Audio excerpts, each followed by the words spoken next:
marka dabka ay ka soo baxdo muufadu iyadoo aad u kulul waxaa lagu iidaamaa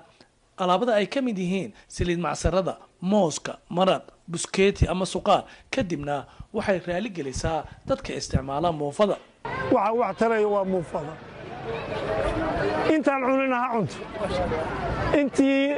cuntayna ha sii badsato muufada daawa ku jiro waxa kaaga maraga inay daawo ku jirto galeyda maxaa kinyaaga ay u cunaan saabuulka mineral buu leeyahay ilkaha waa adkeeya ciridka waa kabaa adigu waxaad jeceshahay subaxi markaa soo kacay shaah iyo xalwo haddii laisku siiyo waad cunaysaa no waa laga fiicanya waxaan ummadda kula talin lahaa ha la cuno